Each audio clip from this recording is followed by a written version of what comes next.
नमस्कार, आप देख रहे हैं क्राइम तक। मैं हूं अश्विनी सिंह। यूपी की राजधानी लखनऊ से एक बेहद ही हैरान कर देने वाला मामला सामने आया है, जहां पर 2 फरवरी यानी शुक्रवार को दिन दहाड़े गोलियां चलती है और गोलियां इस कदर चलती है कि वो रिहायशी इलाका होता है, जहां पर गोलियों से भूनकर एक ही परिवार के 3 लोगों को मौत के घाट उतार दिया जाता है। और ये कांड करने वाला कोई और नहीं होता, उनके ही खानदान का दूसरा शख्स होता है, जो अपने ही परिवार के 3 लोगों को गोलियों से भूनकर मौत के घाट उतार देता है। इसके बाद अपनी गाड़ी लेकर मौका वारदात से फरार हो जाता है। दरअसल ये पूरी वारदात एक सीसीटीवी कैमरे में कैद हो गई है, जहां पर एक थार गाड़ी आती है। थार गाड़ी वहां मौके पर रुकती है, जिसके बाद उस गाड़ी में से 3 से 4 लोग निकलते हैं। वो 3 से 4 लोग मौका वारदात पर पहुंचे कुछ लोगों से बातचीत करते हैं। इनकी बातचीत नहीं बनती, जिसके बाद इन लोगों में आपस में विवाद होने लगता है और ये विवाद इस कदर बढ़ जाता है कि नीले रंग का कुर्ता पहने शख्स फौरन अपनी थार गाड़ी को खोलता है और वहां से राइफल निकालता है। इसके अलावा उसके साथ एक और शख्स होता है जो दूसरी ओर से थार गाड़ी के दरवाजे को खोलता है, जिसके बाद वहां से वो राइफल निकालता है। यानी दोनों ही ये बाप बेटे होते हैं आपस में। लल्लन सिंह है, यानी लल्लन सिंह उर्फ गब्बर नाम से पहचाना जाता है। इसका नाम लल्लन खान है, जो गब्बर सिंह के नाम से इलाके में फेमस है, यानी हिस्ट्री शीटर है, जो अपने बेटे के साथ उस दिन मोहम्मद नगर कॉलोनी में पहुंचा था। और बताया जा रहा है जो अपने बेटे के साथ ही मिलकर वहां पर वाद विवाद इस कदर इसका बढ़ जाता है कि ये दोनों राइफल निकालते हैं और उस परिवार के 3 लोगों पर आनन फानन में गोलियों से भून देते हैं, जिसमें तीनों की मौकाए वारदात पर ही मौत हो जाती है। हालांकि गोली लगने के बाद वहां पे अफरा तफरी मच जाती है, लोग चिल्लाने लगते हैं, लेकिन ये लोग मौकाए वारदात से फरार हो जाते हैं। स्क्रीन पर इस वक्त एक तस्वीर चल रही होगी। इस तस्वीर में ये तीनों पीड़ित है। दरअसल आपको बता दें कि कुछ साल पहले से, यानी साल 2009 से बताया जा रहा है कि फरीद खान और लल्लन खान में आपसी विवाद चल रहा था।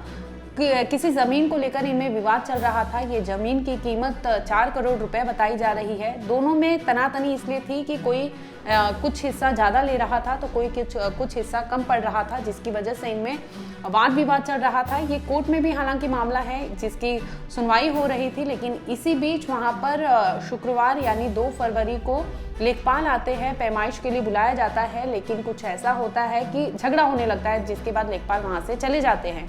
फरीद खान और लल्लन खान भी वहाँ से चले जाते हैं, लेकिन लल्लन खान इतना आग बबूला होता है इसके बाद कि वो फौरन जाता है और कुछ ही समय में वापस उस मोहम्मद नगर इलाके में आता है, जहां पर फरीद खान की फैमिली रहती है। बता दें कि मोहम्मद नगर इलाके में ही फरीद खान और लल्लन खान का घर था। ये लोग का घर अगल बगल ही बताया जा रहा है। दोनों एक ही परिवार से बिलोंग करते हैं।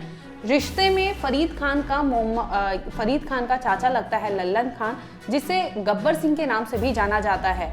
बताया जा रहा है कि मलिहाबाद जो लखनऊ का फेमस इलाका है, उसमें ये हिस्ट्री शीटर के नाम से भी जाना जाता है और इसके काफ़ी अपराधी रिकॉर्ड रहे हैं जो उस मलिहाबाद थाने में दर्ज है। इसी बीच फरीद खान वो पहुंचता है वापस मोहम्मद नगर, जिस दिन इनकी पैमाइशी होती है, जिसके बाद वो वापस आता है मोहम्मद नगर इलाके में और अपने भतीजे फरीद खान से बातचीत करता है और दोनों में वाद विवाद इस कदर बढ़ जाता है कि वो राइफल निकालता है और फौरन फरीद खान के भाई मुनीर पर और उसकी पत्नी जो होती है और बेटे, तीनों पर वो अंधाधुंध फायरिंग करना शुरू कर देता है। बताया जा रहा है कि फरहीन और हल्दा उसकी बीवी और बच्चे हैं फरीद के। इसके साथ ही मुनीर अहमद जो उनका भाई बताया जा रहा है, मौके पर ही तीनों को गोलियों से भून दिया जाता है, जिसके बाद उनकी मौका वारदात पर ही मौत हो जाती है। इसके बाद आरोपी जो है लल्लन उर्फ गब्बर सिंह और अपने बेटे के साथ वो फौरन थार गाड़ी में बैठता है और वहां से फरार हो जाता है। इस पूरे हत्याकांड सीसीटीवी कैमरे में कैद हो जाती है, जिसमें आप साफ देख सकते हैं कि कैसे हत्याकांड को अंजाम दिया गया। इसके बाद फरीद खान आता है, मोहल्ले में शोर मचाने लगता है, जिसके बाद वहां पर लोग आ जाते हैं, भीड़ भाड़ इकट्ठा हो जाती है और इन तीनों को हॉस्पिटल ले जाया जाता है, जहां पर उन्हें मृत घोषित कर दिया जाता है। वहीं कुछ चश्मदीद सामने आए हैं जो बता रहे हैं कि आखिर मौका वारदात पर क्या हुआ था और कैसे इस विवाद का जड़ कहां से शुरू हुआ था और कौन था लल्लन खान उर्फ गब्बर सिंह। इस मामले पर चश्मदीद ने क्या कहा, आइए पहले आपको वो सुनवा देते हैं। मेरा नाम चांद है, मलिहाबाद रहता हूँ प्रॉपर। ये जो घटना हुई थी, ये लोग कौन थे जिन लोगों ने किया, इनका पुराना क्या सिस्टम था, किस तरीके का? पुराना डेयरिंगबाज और काफ़ी भूम माफिया तो कहेंगे नहीं, घर में उनकी अच्छी खासी हैसियतदार लोग हैं और बड़े ज़िम्मेदार हैं मलियाबाद के। आपसी रंजिश, अंदर गुबार कोई चीज़ का भरा हुआ था, जिस वजह से आपसी, ये घर की सगी भतीजी थी, सगी नाती था, चचाजाद भाई था जिसको मारा है, और पुराने माफिया टाइप के थे जिनका नाम लल्लन खां है। तो ये लोग क्या यहीं पे रहते थे या बाहर के रहने वाले के? ये रहना बचपना ही गुजरा है मलियाबाद क्षेत्र में, पूरा इलाका पठानों का जो वो जानता है, इलाके में तू बोलती थी, मगर अभी 10-12-15 साल से इन्होंने दुबग्गे पे अपना घर ले लिया। उनके बच्चे सब सेटल हैं, पढ़े लिखे हैं, जो साथ में आ ज़रूर गए, सब बाहर कंट्री में, आइसलैंड वगैरह कोई जगह है वहाँ, पोलैंड सॉरी। तो ये क्या, ये छोटी जगह थी, उसको लेकर डिस्प्यूट हुआ, क्या वजह हुई? नॉर्मल परिवार का छोटे सा लैंड था, 15-20 बिस्वे का मैटर, जिसमें ये नपाई पाई हो रही थी, पूरा तहसील का अमला आया हुआ था। वहाँ कुछ आपसी झौंझाऊ हुई, जिस स्पॉट में हम लोग नहीं थे, हमें सुनने के बाद हम लोग यहाँ आए। आपको क्या लगता है, जिस हिसाब से ये मर्डर हुआ है, जिस तरीके से हत्या की है और खून के छींटे दिख रहे हैं, वो नॉर्मल गन थी या किस तरीके का प्रयोग किया गया, क्या? कोई नॉर्मल गन नहीं थी, हैवी बोर था। शेर अपनी जगह और हाथी अपनी जगह नहीं छोड़ता, जो बोर है वो, और जो इंग्लिश कारतूस हैं वो इंडियन कारतूस नहीं यूज़ हुए हैं। जो 12-15 फीट दूर जाके जिसका हेड गिरा हो बच्चे का, वो है। आप लोग जब पहुंचे मौके पे, किस तरीके का दृश्य था? 15-20 फीट में सारी सिर्फ ब्लड ही ब्लड था। जो हम और हमारे कज़न और सारे लोग, सब रिश्तेदारियाँ हमारी, हम ऐसा कहीं और से नहीं, हम लोकल हैं, रिश्तेदार भी हैं, मगर मरने वाले के साथ ज़्यादा हमदर्दी हम रखते हैं।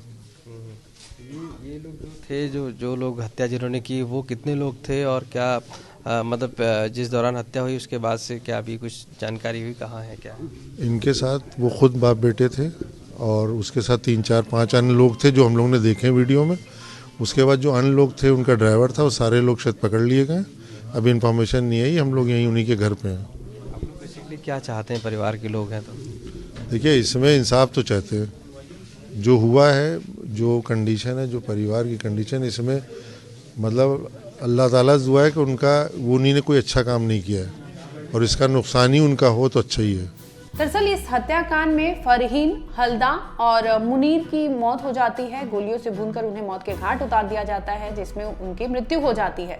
लेकिन वहीं जो फरहीन का पति होता है, फरीद, वो जिंदा होता है। वो पुलिस में शिकायत दर्ज करवाता है, सारी चीज़ें बताता है कि आखिर उसके चाचा ने क्यों गोलियों से भुना, आखिर उनमें क्या चीज़ें थी। जिसके बाद पुलिस वहाँ मौका वारदात पर पहुँचती है और सारी तफ्तीश और जांच शुरू कर देती है कि आखिर ये मामला कैसा है। कुछ ही महीने पहले आपको याद होगा कि 2 अक्टूबर साल 2023 को देवरिया में एक हत्याकांड को अंजाम दिया गया था, जिसमें एक ही परिवार के 5 लोगों को गोलियों से भूनकर मौत के घाट उतार दिया जाता है।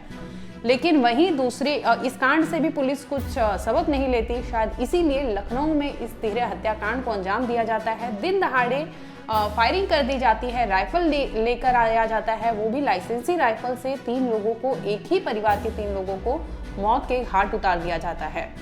आखिर लल्लन खान उर्फ गब्बर सिंह है कौन और उसकी उस इलाके में तूती क्यों कैसे बोलती थी? क्योंकि ऐसे माना जाता है कि 80 के दशक में वो काफ़ी एक्टिव था, मलिहाबाद इलाके में काफ़ी एक्टिव था। वो घोड़े और तमाम ऐसी चीज़ों के साथ आता था, जिसकी वजह से उसे लोग काफ़ी पैमाने पर उसे लोग नामचीन करते थे, बड़े नाम से जाना जाता था। और देखते ही देखते उसने अपराध की दुनिया में ऐसा कदम रखा कि वो उस दलदल से बाहर नहीं निकल सका। बताया जा रहा है कि लल्लन खान के बेटे जो है वो पोलैंड में है। उन्हें अच्छी खासी उसने शिक्षा दे रखी है, वो अच्छे खासे एजुकेटेड है, जिसकी वजह से वो पोलैंड में सेटल है। वहीं कहीं अभी आरोपी फरार चल रहा है। ना ही लल्लन खान को पुलिस ने गिरफ्तार किया है, ना ही उसके बेटे को। हालांकि इस मामले में गाड़ी, जो थार गाड़ी है, उसे पुलिस ने जब्त कर लिया है। वहीं ड्राइवर को भी पुलिस ने अरेस्ट किया है, जिसके बाद लगातार मामले की जांच चल रही है। वहीं दूसरी ओर पुलिस को आशंका है कि कहीं ना कहीं लल्लन खान भारत से भागने की कोशिश ना करे, जिसकी वजह से उसका पासपोर्ट जब्त कर लिया गया है। उसके घर पर छापेमारी की गई है, जिसमें कई चीज़ें ऐसी बरामद हुई है कि पुलिस ने अपनी कस्टडी में रखा है और पुलिस को ऐसा आशंका है कि वो भारत छोड़कर बाहर जा सकता है, क्योंकि उसका बेटा जो है वो पोलैंड में सेटल्ड है और अच्छी खासी फैमिली से है, लेकिन फिर भी वो हिस्ट्री शीटर के नाम से उस इलाके में जाना जाता था और कई ऐसे आपराधिक मामले उस पर दर्ज है जो मलिहाबाद पुलिस थाने में उसके नाम के क्राइम कुंडली को बयां करते हैं। फिलहाल इस मामले में यही अपडेट है कि मलिहाबाद में हुए जो तिहरे हत्याकांड को अंजाम दिया गया है, इसमें ड्राइवर को पुलिस ने अरेस्ट कर लिया है, उस गाड़ी को पुलिस ने बरामद कर लिया है। हालांकि जो लल्लन खान है उनके घर से भी काफ़ी चीज़ों को पुलिस ने जब्त कर लिया है, पासपोर्ट भी उसका जब्त कर लिया है, लेकिन फिर भी पुलिस तलाश कर रही है कि जैसे तैसे वो हिस्ट्री शीटर लल्लन खान और उसके बेटे को जल्दी से जल्दी गिरफ्तार कर सके।